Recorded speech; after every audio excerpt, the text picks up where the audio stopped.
Howdy, folks, and welcome to another day in the Milky Way. And tonight we got a great show for you with my co-host, David Null, Hawkeye Two Feathers. Welcome to another great broadcast. Greetings and blessings to all y'all good folks out there and Soul Tribe members. And we thank you for showing up every week and giving us your support. And we always hope that you're doing as well as possible in the universe. And thank you. Yes, absolutely. We can never get by on just, without doing what we do.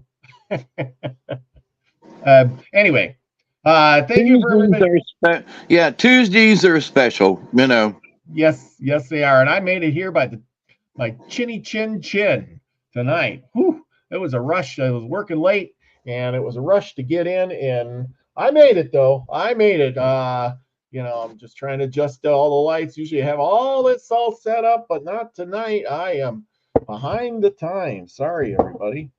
There we go. Now you can see me a little bit better. Sometimes you got to have a little light on the background to shine through. Oh, well, tonight we got this book. It's called Border Crossings. And I got this book in a pile of books I ordered one day. And let me see if this, what I got here.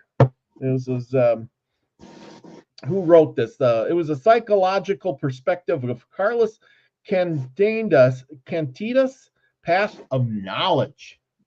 Carlos Castaneda? Castaneda, yeah. Mm-hmm. Is that it? Carlos Castaneda, yeah. Yeah, maybe that's it. He did a lot of tripping on peyote and stuff. Yeah. How about that? And let's talk about that. Yeah, talking about tripping. I'm tripping on ranolazine. My heart medicine. It gives you hallucinations. Yay, team. That's right. You don't need to get, undercover drugs. I don't need no stinking peyote, man. They give me, free drugs. Just get the real stuff. That's right. Oh, goodness gracious me. Welcome everybody in the chat. Travis, the architect, Scotty Boy, Elderberry's in the house, Lucky Stone. Happy Tuesday, everyone. And then some. Okay, well, anyway. Everyone, y'all. Thank you. Mm-hmm. Yeah, as the winter treats you good. But anyway, we're on our month of meditation, and it's coming to an end. But on our journey, I was reading this book. I haven't finished the book, but I found some good quotes, and I underlined a lot of them in here, and about things he says. So we're going to kind of talk about some of these things. And it talks about beginning images. He says in the summer of 1961, this is an old book, people, since Carlos was first met by Don Juan, anyway, an Arizona border town, Carlos has persistently asked Don Juan to teach him. So this book is kind of like, Carlos wants Don Juan to, teach him all these things, to become a shaman, a great leader, knowledgeable, wise man, all that stuff like that. And this is, this Castaneda, I guess that's him, as he's the Don Juan. And anyway, Carlos, like most of us, approaches the path of knowledge with questionable goals. Now let everybody, if you resonate with this stuff, because I sure did. Questionable goals. Right. Hang on a second. So what would that mean before we go any further, since you stopped there? Well, why do you want to learn all this stuff? Well, what's your goal out of it? Right. And is it questionable? Is it to gain money and power? Is it to, get back at somebody? I want to learn magic so I can cast a spell on my evil twin, kind of thing. You know what I mean? Right. I agree with you. And it's sort of like, you want to be a shaman. Why? Well, I kind of got sucked into it, from that standpoint. But but then there are people that have their ulterior motives and it's about power. Yeah, like I It's said, always money, about power. wealth. Now, whether or not they have the power to morph into coyote, or you know what I mean, or the power to just use their will over another.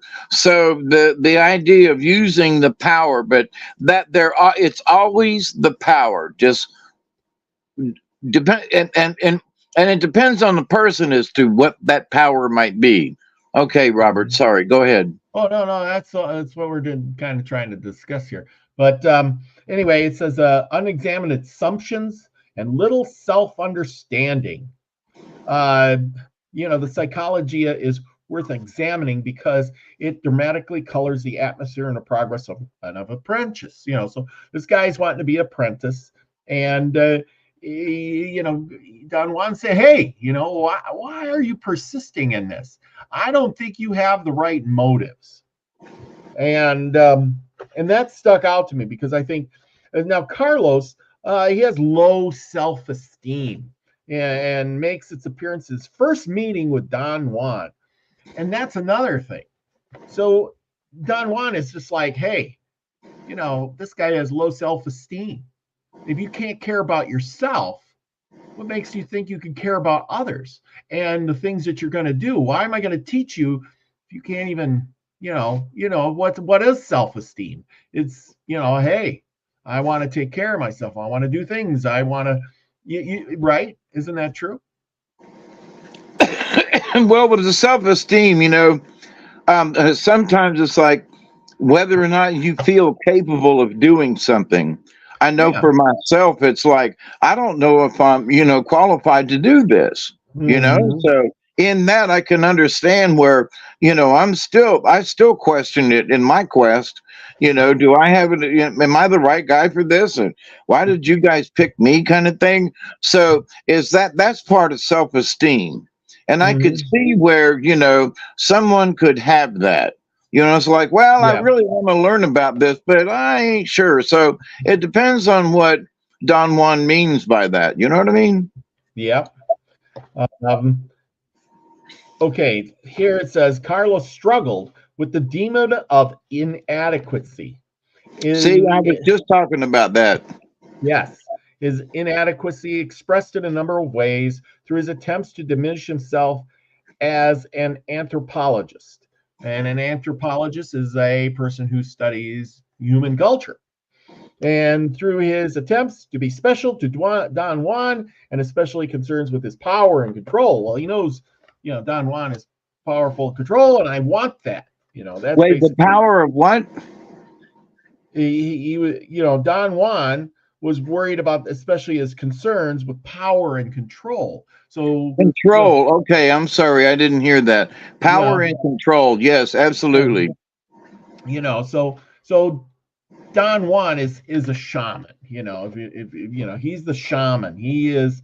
So we got here the destructive aspects of the power drive or the complex are the self knowledge it takes second place to self and aggrandizement and relationships suffer from lack of development. I wish that word was together. But that's the thing. Is self knowledge to is his destructive aspects and his power drive were all wrongly motivated, and basically is what he's saying. And how many of us, no matter what you're doing, have the wrong motives.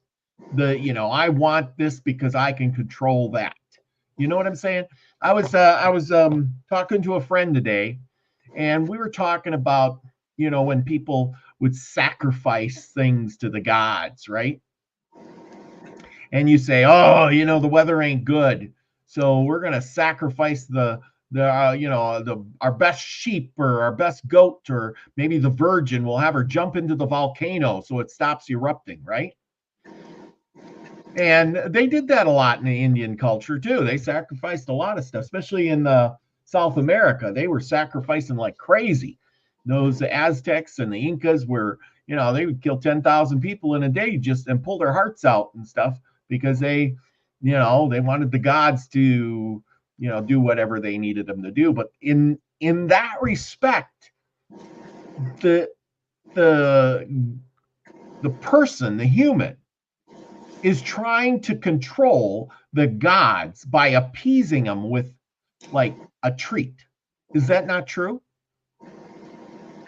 Yeah, I guess you could say that. It'd be like dangling a carrot, to the donkey. Well, exactly. So yeah, see, and so you're trying to control a god being by dangling a carrot in front of his face. Now, if you look at it like that, does that even make any sense?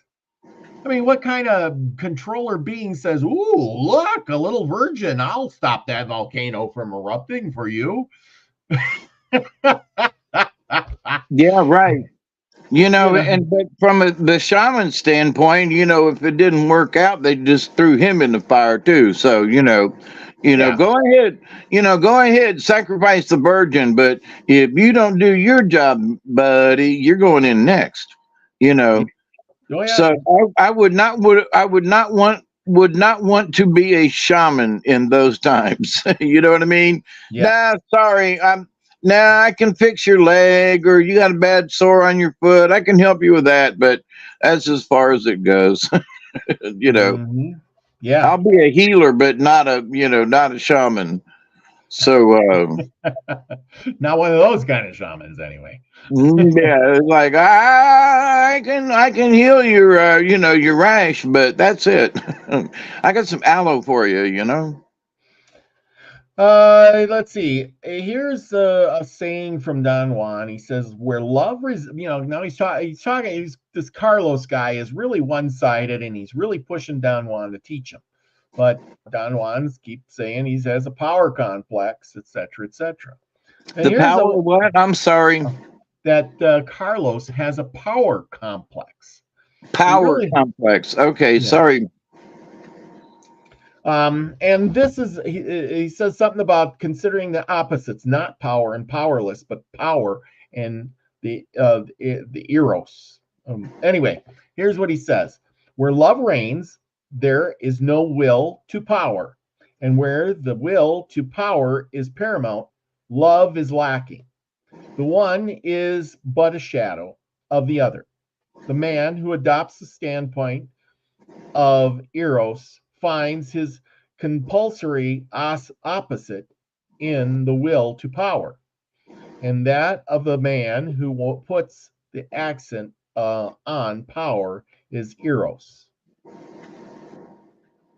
So I'm thinking he's saying there's a balance there, and if you lack that love, I know then you can't care, so then you all that power goes to your head. Is that think of it this way? Well, in a lot of ways, but if you're more interested in the power and attaining it, then you're not interested in attaining the ultimate in love. Yes. Because in order to attain power, a lot of times you got to skip over people, and you got to kind of make some little shady deals sometimes. And but the seeking of the power is very egotistical.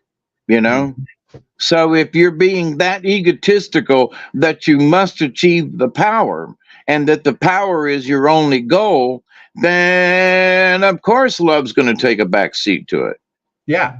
I mean, it just stands to reason. There is only so much space, and if achieving power is the only thing in your goal, then love is going to suffer. Love will be in the shadows. Yeah, and then you become, the dark side, basically. Yeah, it could be. Yeah. Yeah. So, like I said, he's really reluctant to teach this Carlos guy anything. and then he talks a lot about Carlos, and then he says, we all have our reasons for approaching the path of knowledge, and for our reasons are more than likely only shadows of some deeper urge. And that's kind of what we're talking about, that deeper urge, approaching the path of knowledge, and our reasons are more likely only shadows of some deeper urge, which is true, because a lot of people will say one thing and mean another. They'll have ulterior motives, like, hey, I'll help you out, and then I want you to help me out. So I'm giving you 2 hours of my time, but you're going to give me a whole day. Right? Or a whole week. Or a whole week. Yes, exactly. Or a whole month, depending on the circumstance. You might get, pulled aside to do a chore that you did not expect, and that's part of your lessons or teachings or whatever it is, Yeah. Because sometimes you're going down the straight and narrow, and just things come out and grab you. Yeah. Oh yeah, exactly. So he's finding that Carlos has all of this stuff. He's just really not happy with Carlos, but Carlos keeps pushing. Now here's the next chapter. It's the warrior's vocation. For the Okay, warrior. can I say something? Yeah, go ahead. So imagine, if you will, here's Don Juan, who's like, learned whatever he's learned. Okay. Yep. And apparently he's got the wisdom. Otherwise, Carlos wouldn't be seeking it, right? Yes. But could you imagine somebody at your heels all the time? Come on, man, teach me. Come on, man, teach me. Come on, man. Come on, teach me. Gonna teach me, and finally it'd be like a gnat, like that son of a gun. Where's my fly swatter? So imagine that. And that's sort of what the situation was. Now, from Carlos's point of view, not that I know that much about Carlos so much, but in that I can understand the eagerness. Hey, up, kitty. I can understand the eagerness of wanting to learn, but in your eagerness, sometimes you lose patience, and then you nag the dickens out of your instructor, your teacher, and that will have adverse effects. So, but anyway, because I've seen it myself, I have been a part of it. I had to learn it myself. Like, come on, man, show me what you know. And he was like, would you just leave me alone? And I was like, but holy crap. I just pestered him to the point of ticking him off, So there ain't going to be no information coming out of this person because I've alienated them. So in this is what's going on with Don Juan and Carlos. Yes. And see, I wonder, he's right about this Carlos guy. I wonder how many times this happens to a shaman or a a guy with the knowledge, and somebody says, hey, I want to be like him, but they're all the wrong motives. Back in the day, here you are, and you're the shaman of the tribe, and some guy's saying, well, teach me what you know. I want to know what you know. And, blah, blah, blah, blah, blah. Tell me, show me how to make those spells. And here's something too. It's like, in my lifetime, folks come up and want to learn from me, and I'm an open book.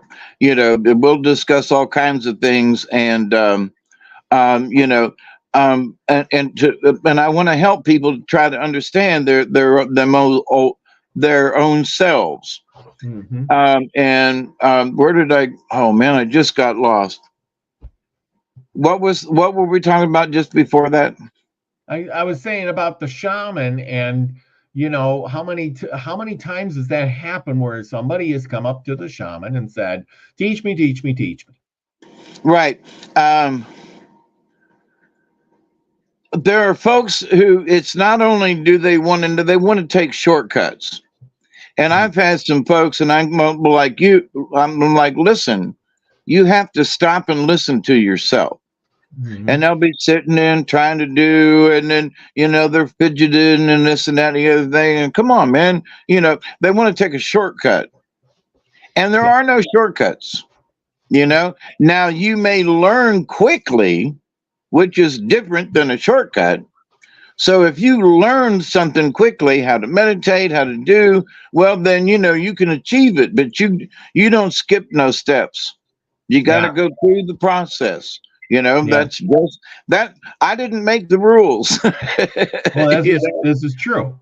Lucky says something. Some things you need to learn by yourself, no matter how much detail the teacher gives, and that's true. And I want to comment on that. It's like nobody can teach you anything. You have to learn. They can give you instructions, but you are the only one that can actually learn whatever you need to know.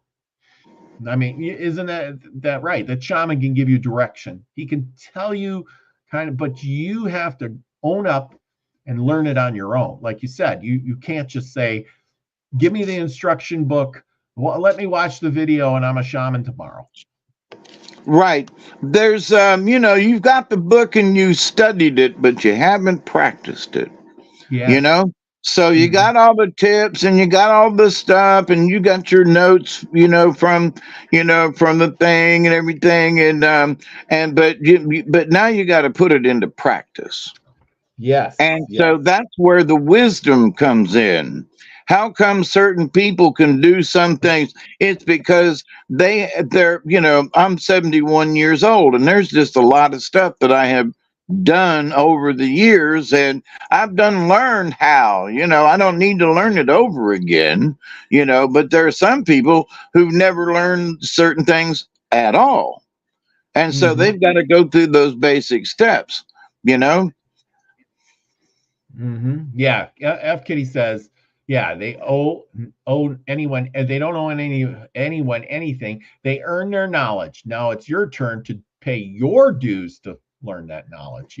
Which is true. You don't get something for nothing.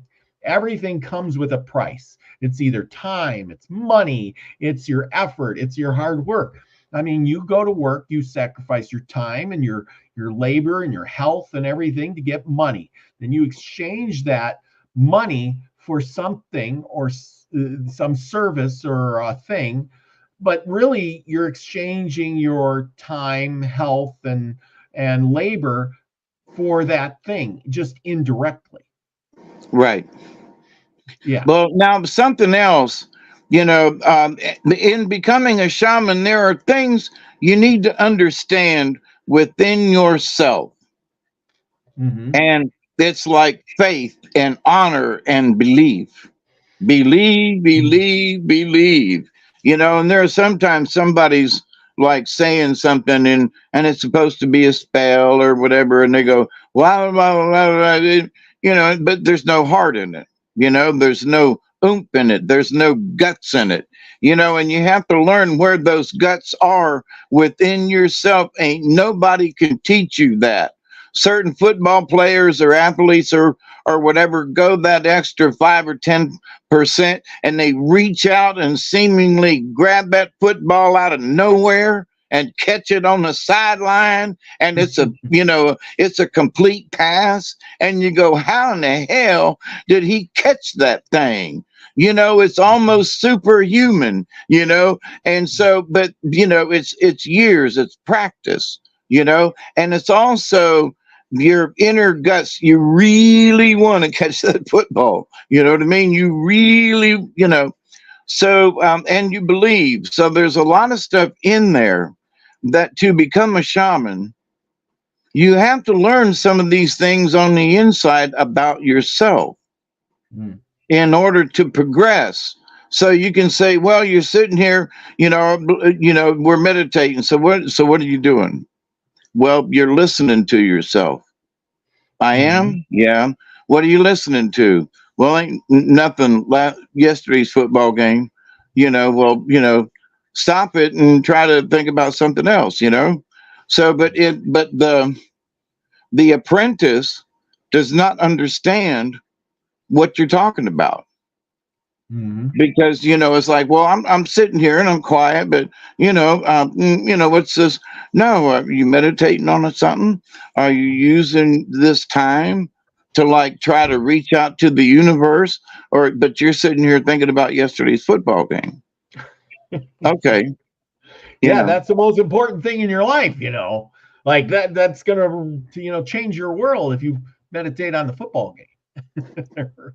Well, But it's the only thing that may be in somebody's mind, but to that point though, it's like, no, well then learn how to push that out of the way. That's a biggie, you know, and think on and ask the creator to give you some insight from the universe. yeah, If you're just letting a football game play and you're happy with that, then you're not really meditating. You're not really into it. You're really not believing it. And if Carlos was watching a football game and Don Juan was trying to teach him, that would be frustrating. yeah, that's true. Yep, that is so true. Okay, we're going to go to his version of the warrior's vocation. For the warrior on a path of knowledge, the first event in any series has a symbolic value. And that's true. We've watched read about how when they became the young men were becoming a warrior. They had to do so many things, and then they had to go on their journey. Sometimes into sit on top of a hill and wait for a sign, or they had to get to a certain age and then and move on. They couldn't just it had to be something symbolic. That's like their names. Their names got chosen by some event that they did, which I think is really fitting. You wouldn't, like today, names are just, you become your name instead of the name becoming you. Is that not right? Yeah. And one of the what you were talking about is a vision quest. So Yes, in that's that really good. vision quest, folks need to, even in the white culture, but we need to pay more attention to that. And what does it mean? Well, at a certain age, and as I'm a young man at 71, but as a young man back then, I remember, puberty was a pain, you know, and boys and girls go through it. But so the thing is that um, to be able to express yourself at that time, to go Mhm. out and go into the woods or go out and do something or have that time to to seek some kind of vision for that person's own future, not necessarily for the world or whatever, but this person is like, what am I going to do with my life? Am I just going to sit here on this mountain and look over the valley, which is pretty, but am I just going to sit here? What am I going to do with my life? So the vision quest is that. Yes, yes, exactly. Yeah. I totally agree with that. Um, let's see, and see something special about Carlos. Okay, With join. stuff thrown, let me add this addendum, with stuff thrown in. Mhm. So, I mean, it's like, ooh, my vision is that, I want to become a doctor or I want to become, whatever, or I'm just happy being a truck driver, but that I'm going to be, a safe truck driver and I'm going to, whatever it is. And so you might see your task, but also that, how you may be affecting people along the way. Yeah. So in your vision, you might see one thing, but there'll be little things that are like, oh, that's sort of part of the vision. Anyway, So something happened, and Carlos meets up with Don Juan under some circumstances, and Don Juan considers this pecu- peculiar, peculiar. I can't talk today. Peculiar, pe- and peculiar. which is that event that we're talking about, that quest, that vision. He sees this vision, an event as an omen. Now, how many of you guys out there have seen and had a vision and said, "Hey, I need to change what I'm doing because I seen a crow fly across the sky today," or maybe it was just the way the wind was blowing, or something like that. But anyway, under these conditions of meeting, well, Don Juan sees something special about Carlos now, and he So, he says, maybe Carlos is the chosen one. I'm gonna start to teach him. You know what I'm saying? So he went from a get away from me to, I had this basically a vision, and it's saying that you might be the guy. So, of course, like you were saying before, for knowledge comes when he takes some peyote for the first time and is accepted by the Mescalito, the spirit of peyote. And then he gives signs of the omen. What are signs, signals, and individuals calling the path of knowledge?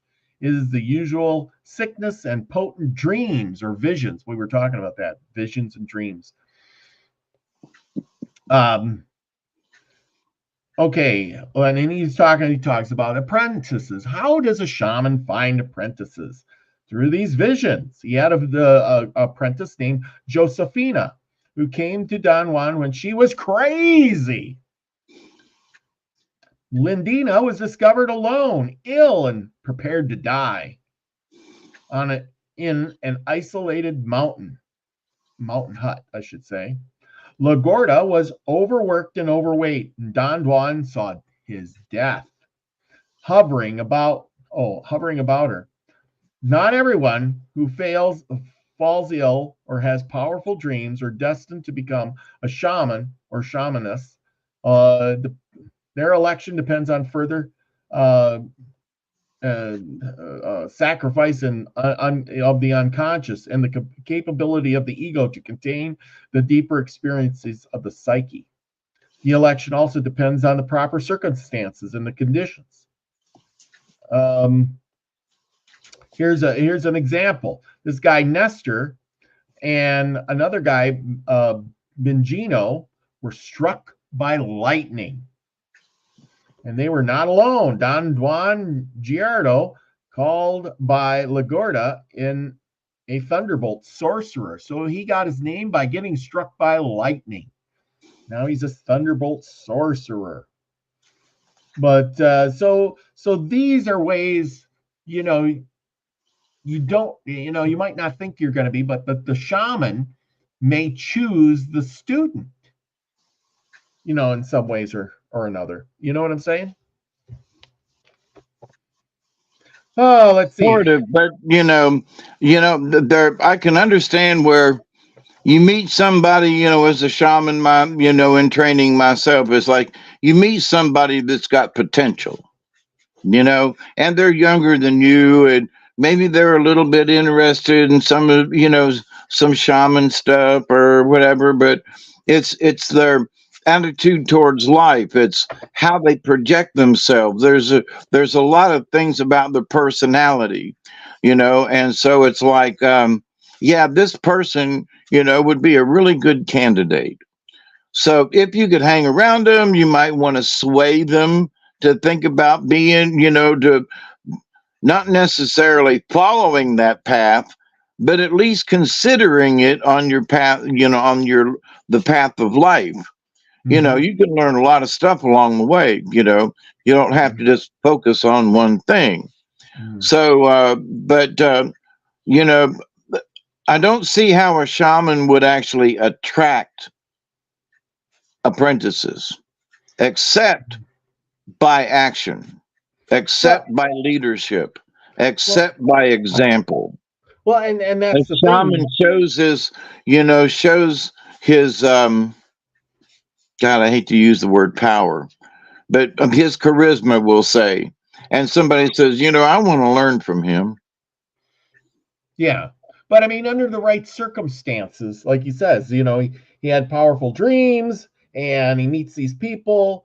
And like, I could see, hey, you meet somebody in a mountain hut, and they're falling ill, and you nurture them back to life, and you say, hey, I see something special. I had a vision of you in a dream in this mountain hut, and then that person says, hey, I bet whatever, and you take them on and say, come on with me, and I'll get you going again or something. You know what I mean? By just I do. weary ways, like he says with Carlos. First, he didn't want to teach Carlos, and then Carlos left. Carlos came back, and some way in their meeting the second time, something triggered John Juan to say, "Okay, I see something different about you. I see something. Come on, I'll come and train you now." So, but anyway, we're gonna move on. And my suggestion to that would be that, he left and came back, and it gave him a different perspective. And it was probably his attitude. Like, maybe I was coming on too strong. So he came back with a different attitude. Hey, Don Juan, maybe I was wrong last time, but, I am back. Will you please teach me? And I could see where that would be. So anyway. Definitely could be. It's here, I got some more stuff that I underlined here. The warrior's way, attempting to live in harmony with the unconscious and to follow the turns in his or her personal fate. Says in the teachings of Don Juan describes the 4 enemies of knowledge. And what are they? Do you have any idea? The enemies of knowledge. Nope, go ahead. Fear, clarity, power, and one, you got it, old age. How ironic is that? Yeah, that's the 4 what now? The 4 enemies of knowledge. Fear, clarity, power, and old age. Because by the time you get to have all this knowledge, your age, you're so old that you might not get to use any. What good is all this knowledge if you can't share it? Like yourself, if it wasn't for the internet, who would you share any of this knowledge with? That's true. You would sit there at home alone, and what, you're going to teach Duggar about the universe? Yeah, we have our conversations, but true. An occasional passerby that happens to stumble down your driveway and say, "Hey, how you doing?" And you go, "Yeah, come on in. We'll have a cup of coffee, and I'll tell you about the whole world." And I'll set a trap up there by the mailbox. Yeah, and that's the thing. And clarity, the clarity of. I don't know what clarity, the clear thinking. I think people's thinking is clouded a lot of times. I think that's what they're talking about, right? I don't know. I think if you're thinking with a clear mind, it's probably gonna drive you crazy. Because if you see everything clearly and you look around, you're gonna go, you're just kind of scream because of the condition. It's like there would be no mystery, and mystery. I think Scotty Boy's got it best. Clarity, thinking you know it all. Your equals your ego. Yes, and the ego will get you in a lot of trouble, won't it? And I agree with that. Almost every time. F. Kitty says many paths and many ways to those paths. Shamanism and struck by lightning are just some more defined examples. That's right. Could be as simple as tripping over a branch and falling in a mud puddle, I suppose. It says lifelong seeker, but I set aside mundanity and picked up Reiki and a herd of angels when I was pretty sure I was on my way out. Still seeking, but sometimes the path sets itself. Okay. And sometimes there is a jolt of lightning when there is no lightning. They give you such a boom in like it's an aha moment. And you might just be Mhm. puddling along with something, and all of a sudden you realize that these two things are connected or something, and you go, aha, and boom, that's the knowledge from the universe. And it there's been a couple of times it just about strike you dead. It's so strong, Oh yeah. and it's the universe that's boom, there's one. Watch this, Dave. Hey, Hawkeye, you want to learn something? Boom, you know. Hmm. And power. What do you think power is all about? I think power would be your because if you have power, you think you know all the knowledge. At least in my, because look at all those rich people. They're rich. They tell you how it is, and then you just better agree because they pay your paycheck, right? If you work for somebody, they right or wrong, they're right because they signed the check. Yeah, because in their world they are right That's because they're successful and they've made it, and you're just a peon. that's absolutely true. And like I said, the Yeah. last one's old age. Let's see Well, let what. me wait, let's not skip over power so much. Oh, okay. Power, then, so because in in my shaman journey, it's like I don't go after this for power. It's the knowledge, and with the knowledge comes power. That's right. You know See, how you use your knowledge. So these rich people have gained knowledge and have figured out how to play the game of life, and that's how they became a millionaire. yeah, Which is, unless they started out with money, but there's a lot of people who have built their careers and so forth. But it's because they have the knowledge, of something that was mhm, different than everybody else, and that's what got them into the market, and that they found that niche in life, and that's what how they made a widget, and that's what made them $1 million. Look at the pet rock, for crying out loud. I mean, God almighty. But a lot of uh, people don't remember the pet rock thing. But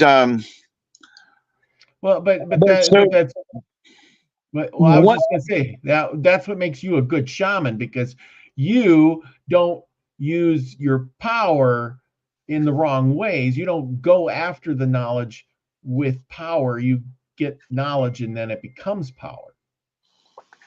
yeah, but and for Carlos, right? Yeah. Yeah.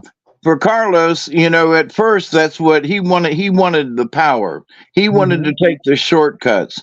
He wanted to learn, and somehow he went home and came back and realized, wait a minute, maybe I approach this at I bet you he had an aha moment while he was gone, if you want to know the truth.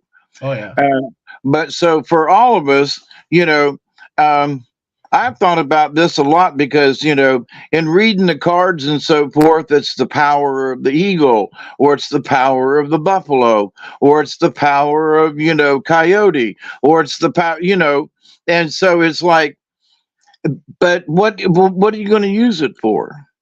What are you, if you're seeking power, Hmm. what do you want to use it for? Well, Hmm. I got the power. Okay, but what are you going to use it for? Yeah. And why? Well, I'm going to use it to help a friend of mine. Okay, that's why, and that's how you're going to use it. But I mean, some people, I just want to know, I just want the power. Why? It's just because. That's the Hmm. wrong way. And that's sort of what we're talking about. People who go in this, well, I just want to learn how to do it. Why? So I can learn how to have that power. Why? Well, I just want, versus the person who wants to have the knowledge so they can help people with whatever power they get. Now, Yeah. I've seen some folks that have got some ESP kind of power, um, that are kind of freaky, over my years. And so in that, there were times when, especially when this person got drunk, they would literally be reading people's minds and saying stuff about them at a party or something, and a fight would break out. She'd expose somebody that's having an affair with somebody else, and holy crap, you know. And she was right 98% of the time. So, but we had to keep her under lock and key. She was dangerous. Hmm. Yeah, and that's the thing. You get the power, and you start whipping around just because you're, whatever. Yeah, then you become dangerous. Exactly. Well, let's And see one what. of the things is that she enjoyed doing it to show off her power.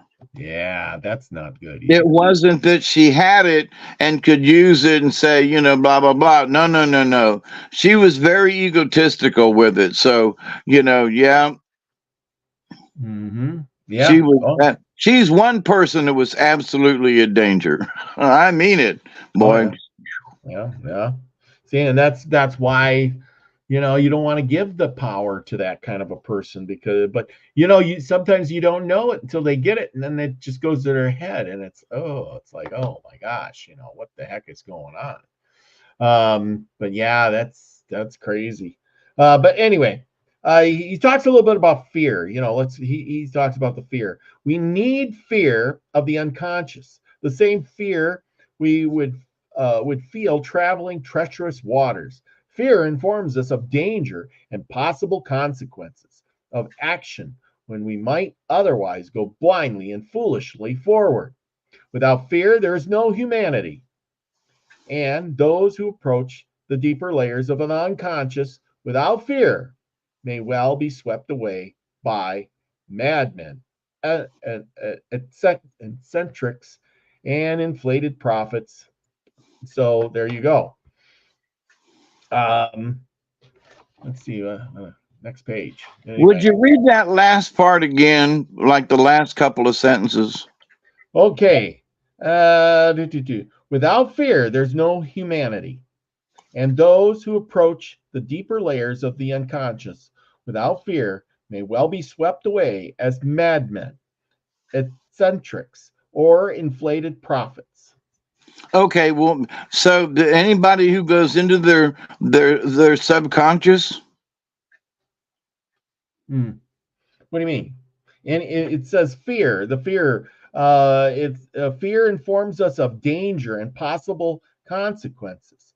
It says we need fear of the unconscious. The same fear would feel traveling treacherous waters.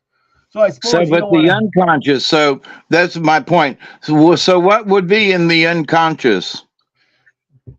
Well, all your all the lies that you've told yourself throughout the years, for instance, the reality of things, at least from my standpoint, I would say, Well, it would the be fear unknown. of like it would be like fear of enemies you might have made. That's true. Yeah. It could be fear of what future events might be and your involvement with them, or how they might be involved with you. Hmm. So the fear factor it is past, present, and future, by the Yes. way. Yes. Well, and fear keeps us. And they say fear keeps us safe, but fear is also the love of yourself. Because if you didn't love yourself, you wouldn't. Because fear keeps you safe. You love yourself, so you try to protect yourself. And fear is that word we use to describe the say, hey, I love myself, so I don't want to go jump in that treacherous water. I don't want to stand in front of that bus as it drives by because it'll run me over. I fear that bus. It's not going to stop. So I basically we could substitute that word with I love myself. I'm not going to stand in that way of that bus because I love myself. I fear the pain. Well, yeah, I I love fear the myself. pain. That truck's Exactly. gonna hurt me if I fear the pain. Yeah, but it's the same thing. I love myself, and I don't want to put myself in pain because I love myself. So I mean, there's a Right. lot of ways to look at that with fear being one of those. Let's see, clarity. What does he have to say about clarity? As one pursues the path of knowledge in the face of fear, one comes to the second enemy, clarity. Since fear by nature puts one in a cramp and narrows the consciousness, overcoming fear naturally expands the possibilities of conscious awareness and allows for more objectivity. The one who is taken by the second enemy will turn into a buoyant warrior or a clown who sees and laughs because nothing matters. And that's what I was saying. We were talking about if you didn't really care, if you didn't fear, you just stand in front of that bus. Hey, it's going to run me over. Well, Well, it would be sort of like this. Well, I'm going to die anyway. Yeah, why not today? Today's a good day to die. Might as well stand in front of the bus. It's like, no, dumbass. Yeah, well, and that's true. I used to have horses like that. I would have a horse that that would never get cut up, would always be safe. And then I had other horses that would literally run right into the barbed wire fence or drag themselves along it and literally slice themselves to pieces in minutes for just no reason at all. They would run through the woods and slam into a tree. And I'm thinking, oh man, they would go out in the field and no matter what happened, they would always come back with a big gouge or gash on them, ready to die and bleed in my front yard as I doctored them, and put a bunch of stuff on them, to keep them well and healthy. It's like, what do I got to do? Do I got to like tie you up and put you in a padded stall so that you don't hurt yourself? And then some way or another, that horse would still try some way to kill himself off. And yeah, crazy. But anyway, that's the way that was. Clarity, let's see, go back to the danger of clarity is that it is one-sided in favor of consciousness and the light principle, thereby depriving darkness of its legitimacy. To avoid succumbing to his clarity, the warrior must continually embrace his own darkness. Wow, that's interesting. Well, and I can see that. I mean, I have my darkness, and I embrace it so I can better my life. I don't want to forget it. I have my own fears, and I don't want to. Do you remember the Star Trek 4 or 5? I think it was the search for, not the search for Spock. I don't remember which one it was, but anyway, they've got Spock's brother, and he says, "I can take away all your fears," and Kirk says, "No, I don't want you to take my fears. My fears are what makes me me, makes me, strong. That my fear and my disappointments and my things, that's those fears that make me who I am, and I want to keep who I am." Remember that episode? If you watched it, I don't know. Yeah, it was the movie part. Yeah. Anyway, and I think that's what it is. It's if you give up all those fears and you give up all that stuff and you la-di-da yourself, well, then who are you? If you don't embrace some of those things that make you who you are. and see, then if the clarity can work in with the fear, in that you see clearly your fear or someone else's fear, or so it can be one can turn into two, as clarity affects your brain and your subconscious, then it will also affect your number one. Okay, here we got the satisfactions. This, we're going to go on to power. This is what he has to say for that. Power creates a cruel, capricious man, tolerant of weakness. The satisfactions of power blind him to his vulnerability and weaknesses. His weaknesses are projected onto his fellows, whom he abuses in the same way that he abuses his own weakness, by denial or disdain. The man of power needs to be open and to the vulnerability of the heart. The Hucalo Indian shamans of Mexico recognize this fact and honor the need for a balance between power and vulnerability by using a chair made of strong and weak woods in all healing ceremonies. Did you ever know? I didn't know that. I thought that was really interesting. No, Strong I've and not weak heard woods. that, but it does make sense Yeah. because you're Interesting. bringing together two factions to make them as one. Yep. And that's true. We talked about power and how, your boss has power. And what does he do? He says, you do it my way. And or it's the highway. I write your check. And that's what it says. His weakness is that he might be wrong, but he says he's right. And then it's projected onto everybody around him to fail. You set me up to fail, Mr. Boss Man. Jerry, I remember how many times I've seen that with myself, where I go in, they tell me what to do, I do the thing, and then it doesn't work, and then but you set me up to fail. You told me to do all these things, but you didn't give me the tools. You told me that I got to do all these projects, but you only gave me 5 hours to do them in, and one project takes all 5 hours. You set me up to fail. Yeah. Or they give you wrong information. Like, for me, they give you the wrong assembly drawing, and you're trying to put a machine together and you get to a certain spot and you go, I don't know where this stuff goes, Yeah. and they go, well, you're supposed to put it together. You're an engineer. You're supposed to know. Well, I would know if I had the right assembly drawing, But anyway, yep. Yeah. Let's see. We got the last most important one. Fourth enemy, old age, is to be understood literally. We can also speak of it as a psychological attitude. Old age is a frame of mind we may fall into at any time. So that doesn't mean that you have to be really old to be old.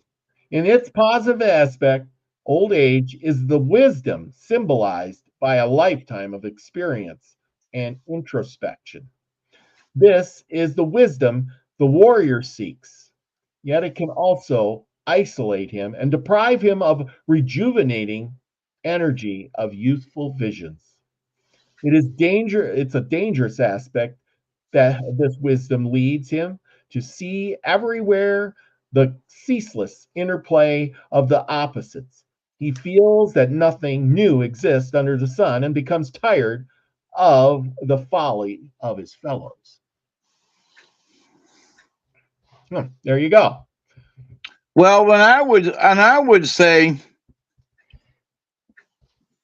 after my 71 years, there are things in life that are repetitious that you can't get around them, but you just, oh God, I got to do this again. Yeah. Oh God, and you got to do it.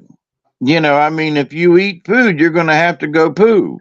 That you're going to have to do it. There's certain things that in life that you're just going to have to do no matter how daggum old you get, you know. And so, but it's the repetition of things. Well, it's like somebody washing dishes. Well, I've been washing dishes now here and there for the last 40 years. Well, yep. But folks who are younger don't have that. They've only been doing it for a certain amount of time and blah blah blah. But when you get older, you go, God Almighty, I got to do dishes again. Holy shit, I've been doing them for 65 years for crying out loud. You'd think there'd be a better process, right? Yeah, well, but I don't. I am the dishwasher. But some folks just put them in the thing and turn on the machine. But it's still that you got to do it again. You got to clear the table again. You got to scrape the dishes again. So it's the repetition of things that will get you down over the years too. Just by the way. Oh yeah, those things all got to be done at one time or another. Well, how about that? We're going to end right there for me because I think we hit the 4 points that I wanted to hit. So there we go, and we got good stuff out of that. I really like this book, and I can't wait to finish reading it. I'm about a quarter of the way through. I shouldn't say the whole way, halfway, but it's kind of interesting. And again, if you never read this book, it is called Border Crossings. There you go. It's kind of neat. Had a cool picture on it. I bought a bunch of Indian books off of eBay, and it was like 10 books of mythology and Indian stuff, and this was in there, and it's been sitting around on my shelf. And now that I moved and everything, it's like it popped up, and I started reading it. It's like it's pretty good. And so it's about Don Juan and Carlos Castaneda. Yes, Don Juan and Carlos Castaneda. Yeah. And it's pretty interesting. The I want path of knowledge. I want to skip to the back and find out what he had to think of Carlos at the end. Who knows? Maybe Carlos turned out to be, a real good shaman in the end. You never know. Well, there are some books by Carlos Castaneda and out there, and about some of the things he thought and saw, and back in the day, I'm trying to remember. I might even have a book upstairs, by Carlos. So. But anyway, yeah. So if somebody's interested, he would, for all intents and purposes, everybody who was doing peyote or mushrooms or acid back in the day were reading Carlos Castaneda. Nice. Well, and see, that's the thing. This is telling you, who did he learn his stuff from? Don Juan, right? So, maybe Don Juan realized that, this guy is going to work out. Maybe he had a vision that said, I need to teach this guy something. I can't just push him off. You know what I mean? Who knows? The universe works in mysterious ways. Well, like it said in the beginning, he just didn't want to teach him. And then all of a sudden they met up and under the circumstances and said, I'm reconsidered. Maybe he changed. Who knows? A lot of things in your life, change you. Like when you're in school and then you get out, and then if you stay home and you live right around where your parents live and you get a job there and you stay in that area, you kind of stay in that same frame of mind. If you get up and you move out, and you go somewhere new and experience life, you kind of grow up and become your own person for a while. Even if you come back, you're still, you had that time away from home to become your own person. Not that young kid who, got out of high school and lived with their parents kind of deal. You know what I mean? Yeah, I do, because when I moved out of my house, right after high school. I mean, like 2 weeks after high school, I was on the streets, and so that's moving out is one thing, but then when I moved out of Tampa and moved up here to South Georgia, that was a totally different move. And you were just talking about growing up. There was nobody around that I knew that I could, rely on as a backup. I couldn't go to my parents. I couldn't go to anybody, and none of my friends, because I was in a totally different, place in the world. And you got to literally start from scratch. Mm-hmm. So I absolutely understand that. Yeah. And that's a lot of it. You got to start when you start from scratch. Yeah. And then when you get old and you're set in your ways. Oh, we're talking about us now. Oh, wait a minute. Move on. All right. Okay. What do you got for us tonight? There are certain things I will absolutely admit that I'm set in my ways. Don't mess with me. Me too. Not a lot. I'm managing. We can come to a different point of view, even though I've been doing this for 45 years. But okay. But there are some things I'm gonna call you on it. Nah, shut up, sit down. Well, and that's true. But like me, I'm kind of set in my ways. I like things a certain way. I like when I get up in the morning, I like to take a nice, good hot shower. And start my day out that way. Clean clothes and get going, and I don't care if it's my day off. That's how I start my day every day. And I'm a happy camper if it all goes that way. And then during the day I do certain things, and at night I gotta do my little, nighttime ritual to go to bed, and life is good. But you start getting me off of that little things I like to do like that, put things in the wrong place, put this here and there. All of a sudden, I'm all messed up. I'm not a happy camper anymore. You're a little bit OCD, huh? Yeah, not much, because I'm not the most, organized person. But my clutter's got to be in the right cluttery spot. I tell you that. And that's one thing that the patience as a shaman that I have learned that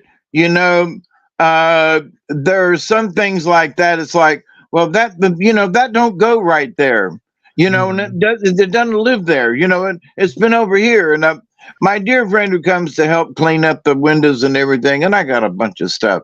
She never puts anything back where it was, So I'm sitting here looking at this it's a candle lamp. You put a candle in it, and it's got anyway, it's made out of wrought iron. It's really nice.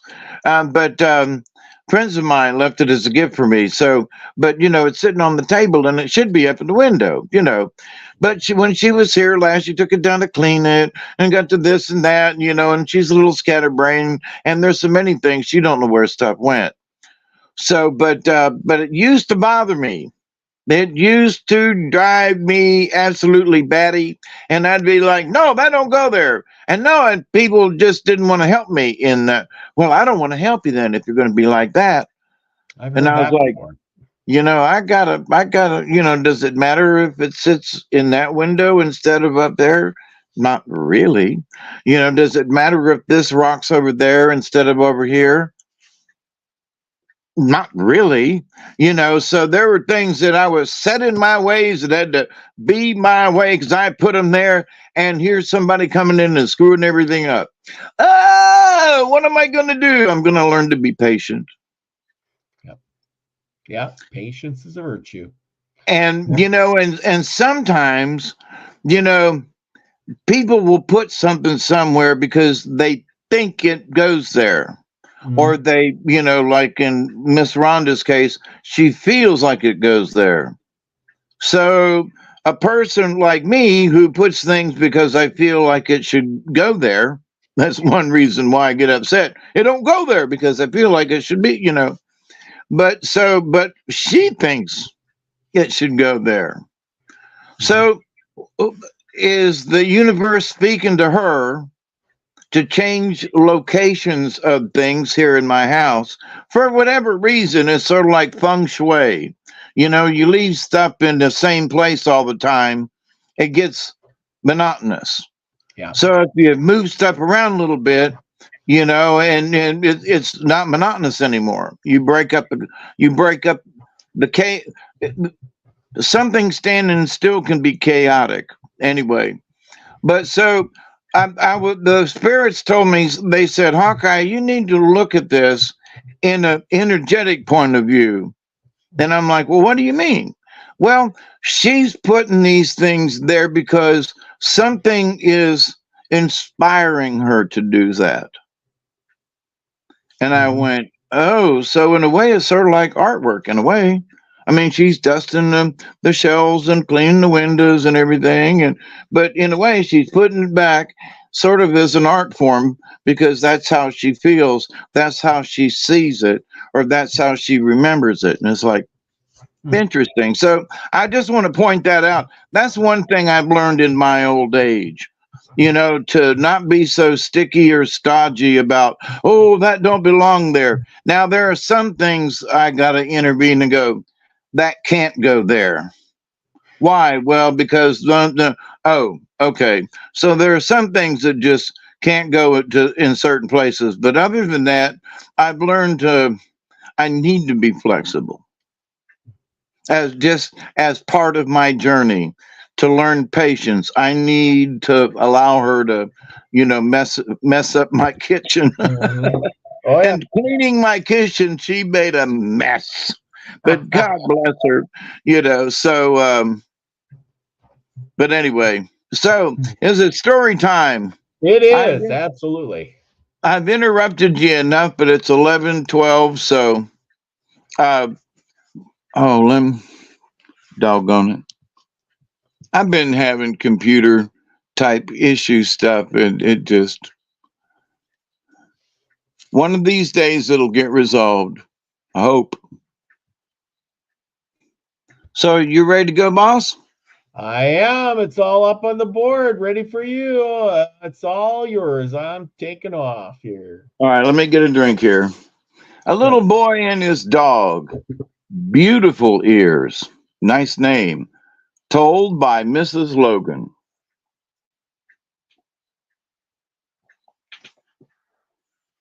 And this is in our continuing saga of Seneca Indian myths.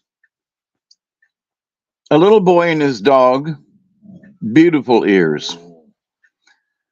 A man and his wife went into the woods to hunt. They built a house of hemlock boughs and lived happily. After a while, a boy was born to them. The family always had plenty of meat, for the man was a good hunter. While he was away in the woods looking for game, his wife was busy drying meat, bringing bark to keep the fire, and taking care of the child. Another child was born to them, a girl. Everything went on well till the boy was old enough to do chores, and his mother began to send him away for water. The spring was some distance from the cabin, and the child was afraid there. Whenever his mother told him to go, he complained and tried to beg off. But when she seized him by the hair, dragged him to the door, pushed him out, and threw the bark water vessel after him, he knew that he must pick up the vessel and go. As soon as he brought the water, his mother washed her face, combed her hair carefully, took her strap and hatchet, and telling him she was going for bark to burn and he must stay with his sister, she went off somewhere. This happened every day for a long time. The woman began to be cruel to the boy. She didn't give him enough to eat and neglected him in every way. She seemed to hate him. At last, the boy told his father that he didn't have enough to eat. The man noticed that his wife was cross and cruel to the child, and he began to think that something was wrong. One night, as he and the boy were together on one side of the fire, and his wife and little girl were sleeping on the other side, he questioned the child about what was done in the house while he was off hunting. The boy told him that at such a time each day his mother sent him to a spring where he was afraid to go. When he came with the water, she washed and combed and then went to the woods for bark. The man decided to watch his wife. The next morning, he started off to hunt and then crept back till he came to a place where he could see his cabin. By and by, he saw the skin door open, and out came his boy, head first, the water vessel after him. The boy, crying bitterly, picked up the vessel and started off. The father was angry, but he waited to see what would happen next. The boy brought the water, and soon afterward, the mother came out with her strap and hatchet. She walked away, and her husband followed cautiously. The woman went down a hill and walked on till she came to a black ash tree from which the bark could easily be stripped. There she stopped and looked up into the tree. The man crept as near as he was possible and not to be seen by his wife. After a while, she hit the tree with the back of her hatchet. It made a beautiful sound. She waited a minute, then struck the tree a second time. Again, the same musical sound. Third time she struck, the man saw a bird on the top branches of the tree. When the woman struck a fourth time, the bird flew down, and as it touched the ground, it became a handsome man. That minute, the husband drew his bow and shot. Instantly, the man turned to a bird, flew up, and disappeared in the air. The woman, seeing her husband, said, "Is it you?" "It is," said the man, "and now I know why you abuse our boy." "I abuse him, and I will abuse you too," said the woman, and she caught up a club and struck her husband till he was helpless. Then, leaving him on the ground, she ran home, put her children outside, and set fire to the cabin. The hemlock boughs blazed up quickly, and soon the cabin was in ashes. Then she said to her children, "You must stay here. Everything will be all right." And taking up a handful of the ashes, she threw the ashes into the air and said, "Let there be a snowstorm, and let the snow be as high as these trees." When the snow began to fall, the mother said to the little boy, "Here is your dog. Keep him with you and take care of your sister." Then she started off. Snow fell fast, and soon the boy and girl were covered up, but they felt as warm and comfortable as if in a house. After a time, the father dragged himself towards home. When near, he saw there was no longer a cabin. He searched for his children and at last found them. Then he set about building a house of boughs. When the cabin was ready, he said to the boy, "You must stay here and take care of your little sister and of your dog, Beautiful Ears. Always give him a plenty to eat, as much and as good as you have yourselves. When you go out, carry your sister on your back. Never put her down or leave her for a minute. When the dog seems uneasy, you must turn around and go home. I am going in pursuit of your mother." And then he started. In the morning, when the boy woke up, he found food cooked and ready to eat. He gave Beautiful Ears his share, then he and his sister ate. Afterward, whenever it was time to eat, food was ready for them. One day, the boy got lonely, and he said to his sister and Beautiful Ears, "We will go out and amuse ourselves." The boy had a bow and arrows, but couldn't shoot, for he carried his sister on his back. Beautiful Ears ran ahead, then ran back, and was full of life. The three looked around and enjoyed themselves till the dog began to whine and tease, wanted his master to go home. Then the boy said to his sister, "Beautiful Ears wants us to go back."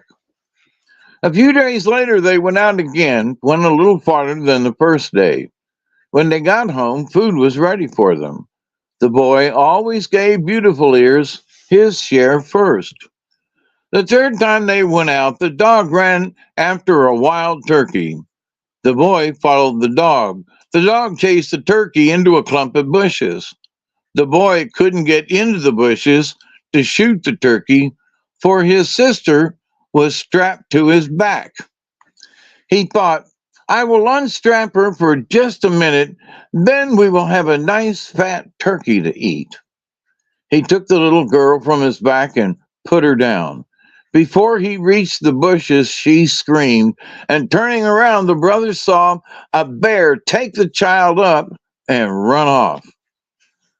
Beautiful Ears and the boy followed the bear. For 3 or 4 days, the boy heard the dog bark as it ran on ahead, but at last it was out of hearing, and he lost trace of it, couldn't follow it any longer. Now the boy was alone. He had nothing to live for and wished to die. One day, as he walked along without purpose, he came to the bank of a lake. He climbed a high rock, leaped into the water, and lost consciousness.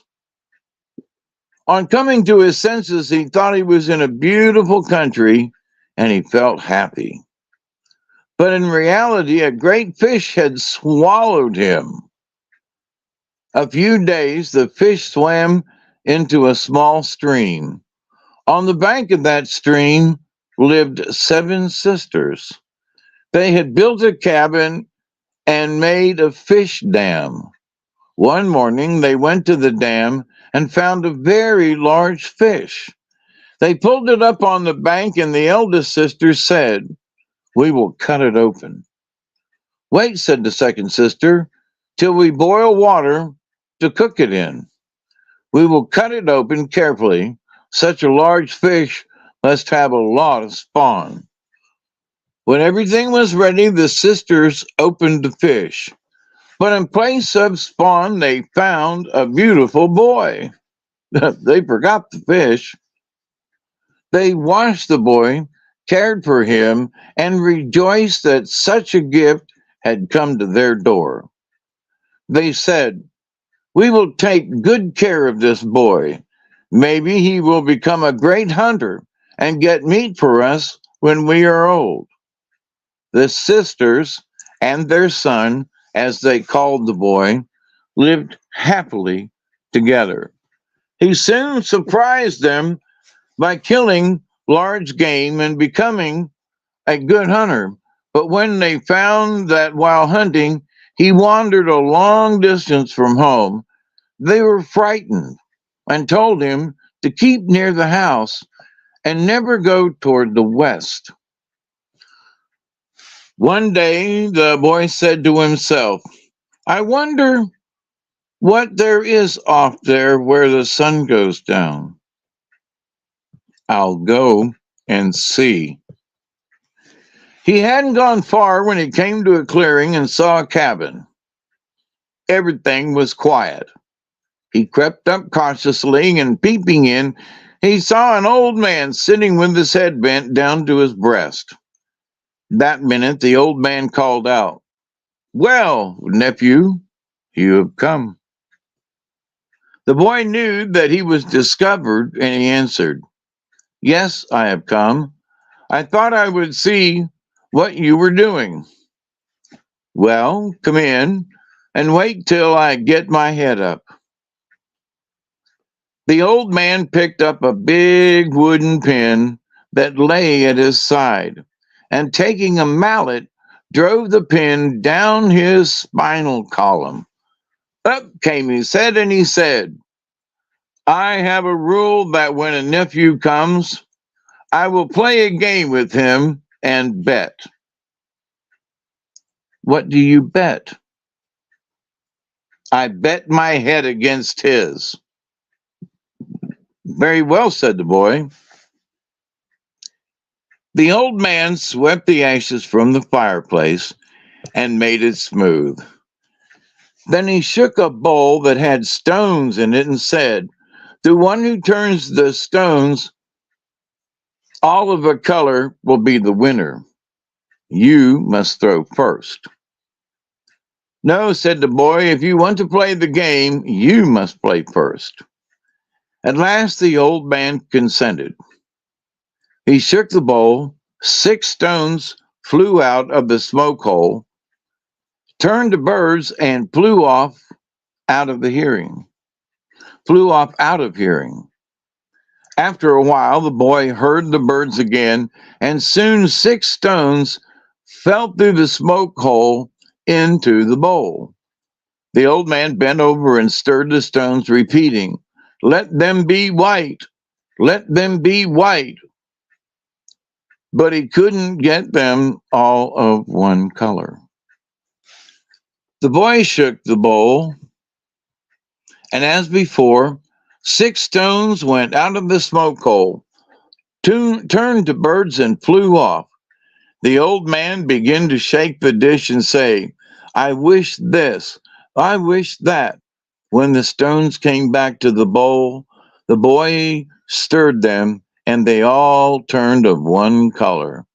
When the old man saw that he had lost the game, he wanted to play again. "Oh no," said the boy, "that isn't your rule. Let me smoke once more." The boy cut off the old man's head, set fire to the cabin, and went home. After a few days, the boy thought he would go again towards the west. He passed the old man's cabin, came to another opening, and saw another cabin. Around the cabin, the ground was as smooth as a playground. The boy walked up quietly, and peeping into the cabin, saw an old man sitting there. That minute, the old man called out, "Is that you, nephew? Come in. I have been waiting for you." The boy went in. "I have a way of passing time," said the old man. "I play a game." "What is your game?" "Ball." "I like that," said the boy. "I bet my head against my nephew's head." "Very well," said the boy. They went to the middle of the opening, at one end which there were 2 stakes. They threw the balls. The uncle was the best thrower, but the nephew was the best runner. When he was far ahead, the old man threw a horn after him, and the horn stuck in the sole of his foot. Down and pull it out. While he was sitting there, the old man passed him. The boy spat on his hand, rubbed the spittle into his foot, and it was healed. He threw the horn. It hit the old man's foot, and he had to sit down and pull it out. The ball rolled on and went between the stakes. At the next throw, the result was the same. The old man lost the game. He wanted to play again, but the boy said, "No, it isn't the rule." He cut off the old man's head, burned the cabin, and went home. A third time, the boy went toward the west and farther than before. He passed the first and second clearing, and coming to a third one, saw a great pond covered with thick ice, and near the pond, a cabin. He crept up to the cabin, and peeping in, he saw an old man. The old man called out, "Well, nephew, I'm glad to see you. Come in." The boy went in and said, "I thought I would look in and see you. Now I will go." "Oh no, I have a rule. When a nephew comes to see me, I play a game with him. We run a race on the ice, and the one who gets to the goal last loses his head. No matter how you get there, only get there first." When the boy was ready to start, he took an oak ball from a nearby tree and said, "Let a high wind come." He got into the oak ball, a high wind rose, and in a flash he was over the ice. The old man was scarcely halfway. The boy took a white flintstone out of his pouch, threw it towards the middle of the pond, and said, "Let this stone melt the ice and boil the water." In an instant, the old man was sinking in boiling water. He cried for mercy, but the boy didn't listen. The water disappeared. Dry land was left where the pond had been. The old man, now a great stone, was in the middle of the space where the pond had been. The boy burned the cabin and went home. One day a runner came to the home of the seven sisters and said, "The chief has sent me to notify you of the marriage of a certain girl. He wants everyone to come to the gathering." The sisters knew that the boy had magic power and they were careful of him. When he said, "I want to go to the gathering," they said that bad people would be there and all sorts of games would be played. He said, "You are afraid to have me go toward the west. I have been there and I have destroyed the dice man, the ball man, and the ice pond man. Now I am going to the gathering. My mother, father, sister, and my dog, Beautiful Ears, are there." At last the sisters told him he could go and told him where to find a grandmother who would tell him what to do. The boy started and after going some distance came to a wide trail and began to meet many people.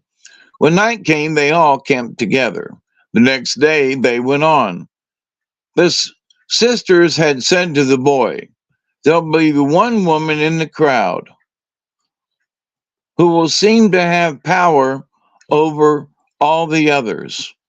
Don't notice her." He soon saw her, but remembered their words, looked at her, and went on. At last he came to the place where his grandmother lived. He said, "Grandmother, I have come." "Poor grandson," said she, "I have little to give you. I am alone and poor."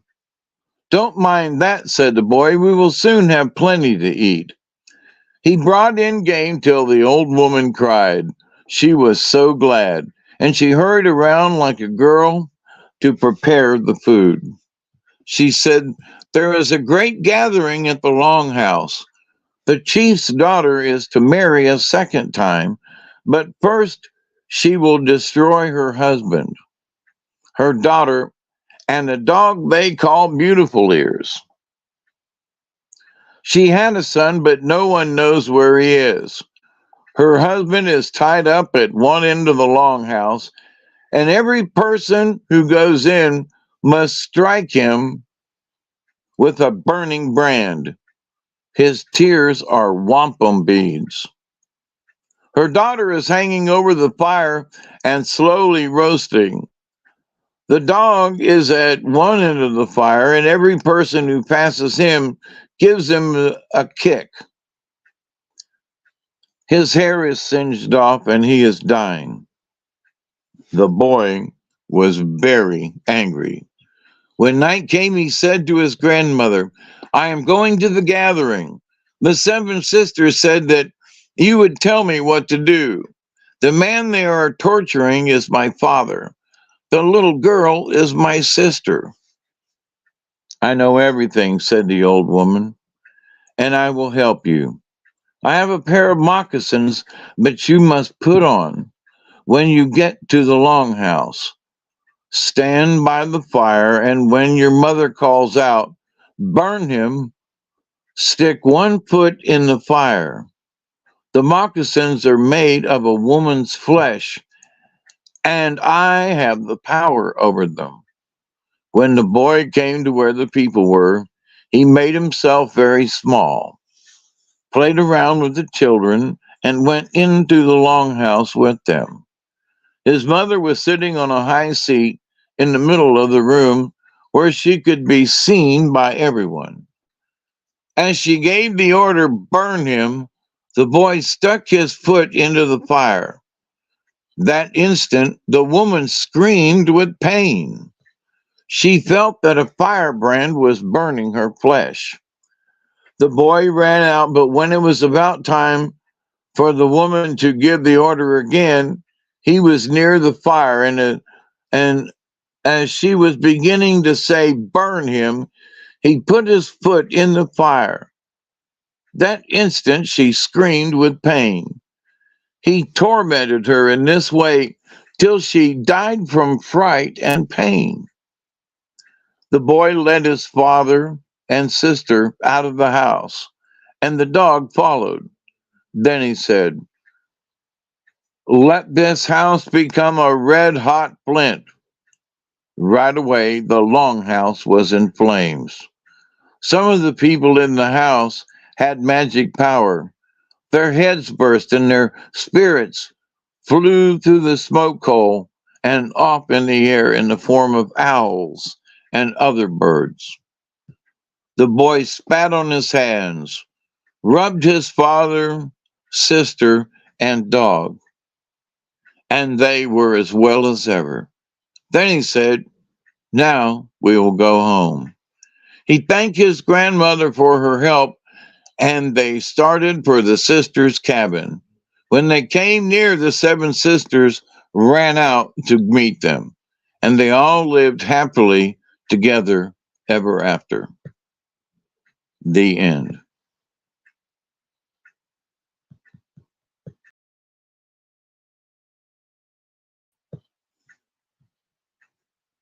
So, ain't that interesting? Yes, So, it is.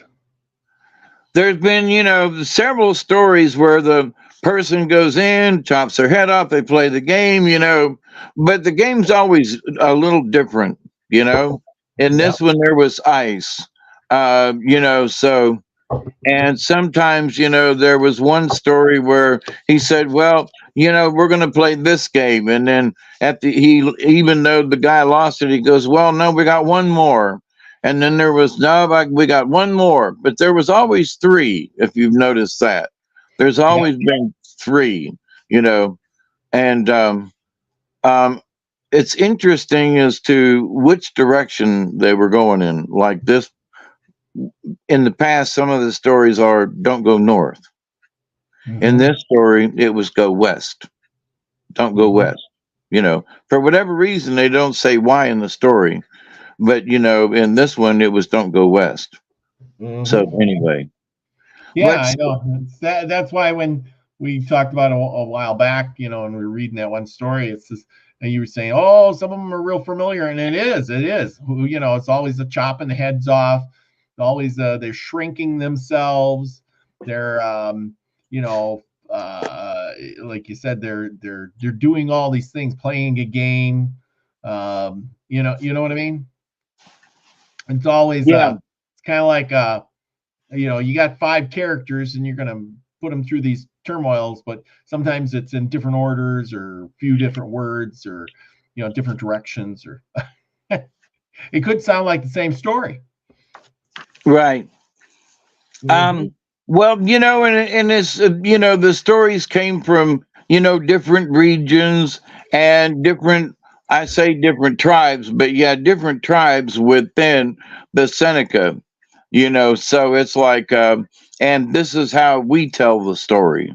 Well, down south we tell it like this. So, but anyway, so yeah, a lot of head chopping. That it is. That it is. What do we got for tonight for cards? Did you pull cards already? Yep, our this is one we haven't seen in a while, and it's possum. Ooh. Oh, possum. Diversion is it. Oh, possum, roll over. Are you really dead? Or just playing possum? Was it something I said? Now, possum's greatest form of protection is to play dead. In doing this, possum confuses many predators into believing that the game is over. Now, Duggar, as many of you, I don't know if you've seen pictures of him, but you know who he is. We got a possum that, is around the house and comes out of the woods. And he had a hold of the possum one night, and shook that thing, and the possum didn't move and didn't move. And Duggar went around it and didn't move. And I'm here to tell you, he pulled Duggar because Duggar got tired of him and left him laying there on the ground. And I was like, "Duggar, Watch. You know, it was a full 30 minutes later until that possum moved. But I'm here to tell you firsthand, absolutely. So oftentimes the confused rival walks away like Duggar did, or looks the other direction for a moment, and the possum runs to safety. Possum medicine uses a great deal of strategy. If all else fail, possum plays dead. It has the ability to fight with its claws and teeth, but it rarely uses this form of protection. Instead, the supreme strategy of diversion is constantly employed. Diversion. It's constantly employed when things get a little too hard to handle. Possum has developed an act that would receive an Academy Award. The musk of the death scent is excreted at will, adding to the master play that sends enemies on many trails of confusion. If possum is turned up in your cards, you are being asked to use strategy in some present situation. Strategy. Strategy for the future is always a good thing. Rely upon your instincts for the best way out of a tight corner. If you have to pretend to be apathetic or unafraid, do it. Oftentimes, if you refuse to struggle or show that hurtful words bother you, your taunter will see no further fun in the game. If somebody's picking on you, just ignore it.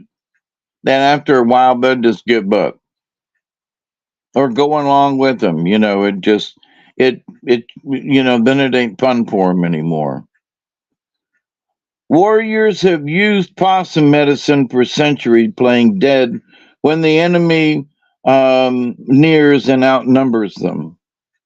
Then, in a flash, when the enemy is least expecting it, a war cry is heard, and they jump up and confuse their unsuspecting opposition. Victory is sweet when the strategy is one of mental as well as physical strategy. And so, and diversion. So, possum may be relaying to you that you are to expect the unexpected and to be clever in achieving your victory. Beware of the unexpected. This could be a victory over a bothersome salesman or a nosy neighbor. In essence, possum is beckoning you to use your brain, to use your sense of drama and surprise, to leap over some barrier to your progress. Now, I pulled the card, but it was sideways, so I'm going to read the contrary part of this. In the reverse position, possum may be warning you against getting caught in the high drama of your life's present scenario. Close your eyes and dramatize may keep you from seeing the truth of a situation. You may buy into melodrama in yourself or others. You might as well play dead if you are justifying what you are doing with a tragic victim routine. If this concept does not apply to your situation, take a look at the possibility that you may have recently been giving excuses for why you don't want to do something instead of telling the truth. In fearing to hurt somebody's feelings, you may have trapped yourself into a justification pattern. Ooh, I'm too sick. I'm too poor. I'm watching my weight. I can't go outside. It's too cold. I'm too short, too tall, too sad, too busy, too tired, too etc. And having to defend yourself with excuses, you may have lost the point. You don't have to defend your right to be. That's a heavy sentence right there. You do not have to defend the right to be. Where I lost my place. The exercise is in learning to politely say that something would not be appropriate for you at this time. That's all you owe. No one an excuse. Learn to imitate possum and play dead in the sense that the best strategy is no defense. Sometimes, this is my 10 cents. Sometimes you're in the observer point of view. It's like you look at the situation and go, well, what are you going to do? Nothing. Well, why not? Well, there's nothing to do. Well, what do you mean? And so, but anyway, so the best strategy is no defense. In assuming the viewpoint that the best strategy is, in assuming that the viewpoint of no defense, you have chosen the right to be who and what you are with no games involved.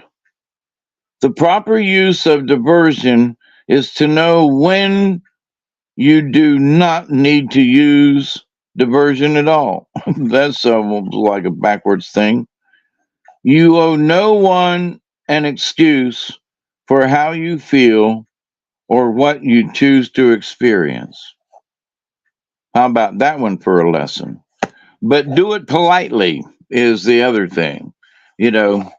Tell someone, oh, look, I really don't want to do that, or that's really not my bag, or, but tell them politely. But to go along with it and complain and argue and fuss and all that, and that's no good either.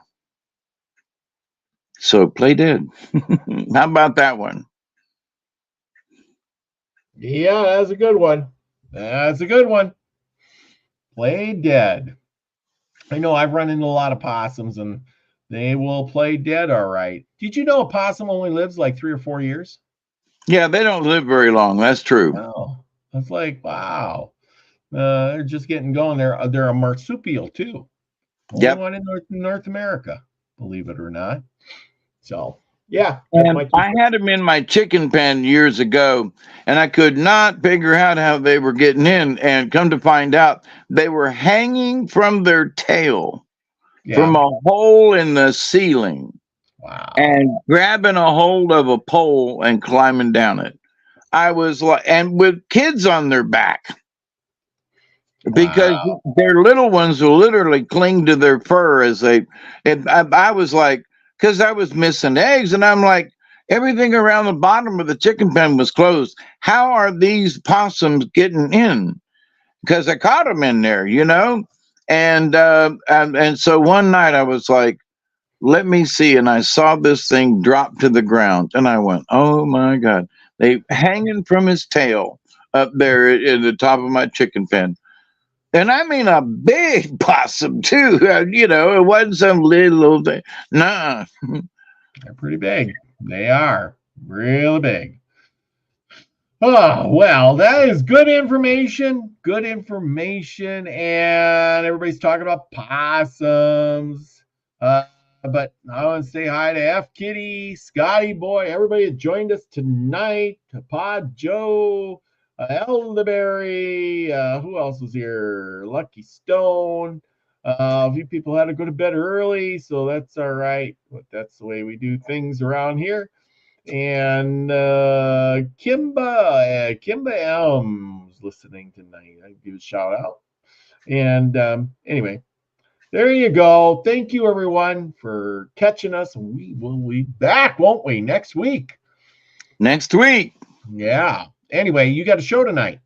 Yep, in a little bit. Little bit. All righty. Spread that knowledge and wisdom, and because you have it. You got all those things that, and you ain't craving the power either. No. Not getting in the way. Yeah, and I've sometimes wonder why anybody wants any power. I mean, once you learn, when you learn stuff, if with just a little bit of wisdom and patience, and without ego and greed, you know, you got everything you need. Well, I know how to do that. Well, something. Well, yeah. Well, I know how to get out of this jam. Watch this. Well, my car broke down to something. Well, I know how to. And so there are things that you learn and the wisdom that you learn through your life. But those folks who wish to, well, it's going to cost you. Mm, It's going to that, cost you. and then, or they leave you hanging too, like, Yes. like those commercials, we're going to tell you the secrets of the world, but first you listen to our this, that, and the other, and usually in the end, you're right, it's going to cost you, but $4.95 for this book, and you'll find out how this secret ingredient can make you younger.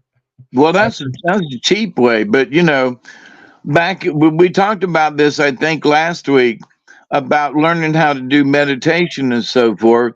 And the transcendental meditation movement way back, it's still going on, but I think somebody said it's like up to $3,000 now. But back in the day it was $300. If you wanted to go to the training and do this, you could go to one of these coaches that were trained in this and learn a secret word. Oh yeah, the secret word. But it was going to cost you $300 to do it. And a lot of people took them up on it. When I was still living in Tampa, went out to the University of South Florida and listened to lectures and stuff and things. And it was like, well, you can come too for $300. And I was like, I'm sorry, but holy Jiminy Christmas, this is a scam. And for those who are still doing it, I still think it's a scam.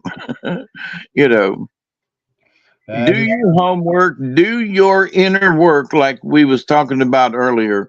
No matter what you want, no matter what kind of power you want to achieve or whatever, you have to learn it from the inside. You got to feel it, brother and sisters. That is true. That is true. And with that, go get over there and listen to David Null tonight. There will be no secret word required or for that secret word. Trust us. Yeah. No secret words. Nope. No secret words. Okay. With that, we're going to sign off because I got to get to bed. Been a long day. And we will be back. I'll have some specials this week. I got a few shows coming up, and then I'll see you all back here Saturday night with Alexander the Ganja Shaman. And remember, everybody, just go out and do something nice for your neighbor this week. Shake your hand, hey, like that, and say hi, or smile at him. It's all good. It's all about being good, and you'll feel it. Remember, that's the way to do it. Be the frequency you want to receive, everyone. Love you all. Peace, everybody. Cheers.